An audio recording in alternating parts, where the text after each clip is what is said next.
अस्सलाम वालेकुम। फाइनली अब हम आखिरी 2 महीनों की तरफ जा रहे हैं। आपको पता है कि आप सेशन भर जब पढ़ते हैं तो एंड पे this is a good time कि आप एंड पे एक अच्छे तरीके से रिवाइज़ करें। अब वो लोग जो रिपीटर्स होते हैं वो एंड पे जब रिवाइज़ करने लगते हैं तो उनको बहुत बड़े-बड़े कोर्सेज़ नज़र आ रहे होते हैं और इसी तरह से वो स्टूडेंट जो साथ-साथ कोर्स लेके चल रहे होते हैं, एंड पे वो चाहते हैं कि कोई स्मार्ट तरीका हो जिससे वो कम टाइम में ज़्यादा पढ़ लें। तो फॉर दैट पर्पज़ हमने इन आखिरी 2 महीनों के लिए जितने भी न्यूमेरिकल सब्जेक्ट्स हैं उनकी ये स्मार्ट बैचेज़ अनाउंस किए हैं।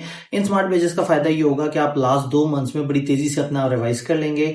अब बहुत सारे स्टूडेंट्स कहेंगे कि जी वो तो स्ट्रक्चर्ड बैच भी से पहले थे, बाकी और चीज़ें भी थीं, तो अब इसमें नया क्या है? तो पॉइंट इज़ कि ये वाले एब्सोल्युटली फ्री ऑफ कॉस्ट हैं। ये खासतौर पे कम्युनिटी डेवलपमेंट के लिए एक कोशिश है कि वो स्टूडेंट जो अभी तक कहीं एडमिशन वगैरह ना ले सके हों, वो आएँगे, वो इन कोर्सेज़ में एनरोल करेंगे। अब इस कोर्स में आपको एक स्ट्रक्चर्ड सा प्लान मिलेगा आपको, उसके हिसाब से आपकी वीकली टेस्टिंग हो रही होगी, आप व्हाट्सएप ग्रुप में भी शामिल होंगे।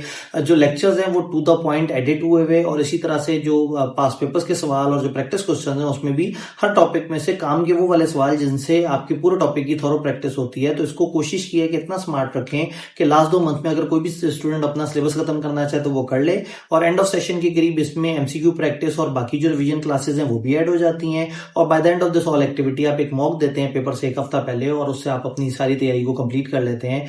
तो दिस इज अ चांस कि आप बगैर कोई कॉस्ट पे किए आप ये सारे न्यूमेरिकल सब्जेक्ट्स के ये कोर्सेज ले सकते हैं और आप अपनी तैयारी ज्यादा से ज्यादा बेहतर कर सकते हैं। सेशन के स्टार्ट में हम इस तरह की एक्टिविटी इसलिए नहीं कर सकते कि उस टाइम पे चूंकि कॉलेजेस की प्री पोस्ट रिजल्ट एडमिशन चल रहे होते हैं तो बड़ा इनडिसेंट हो जाता है कि फिर कॉलेजेस हमें कहते हैं कि जी आपने शुरू में आगे फ्री कोर्सेज वगैरह दिए तो ये एक मुनासिब बात नहीं थी। दिस इज द टाइम जब कोई नए एडमिशन नहीं हो रहे, कोई नए कोर्सेज एनरोल नहीं हो रहे, तो इस टाइम पे हम अपनी कम्युनिटी डेवलपमेंट की ख्वाहिश भी पूरी कर सकते हैं, आपको सर्व भी कर सकते हैं। तो टीचर सिस्टम स्ट्रक्चर हम सब इस चीज की ख्वाहिश करते हैं कि आप लोगों को बेहतर से बेहतर चीज मिले। अपना बहुत बहुत ख्याल रखिएगा। फी अमान अल्लाह।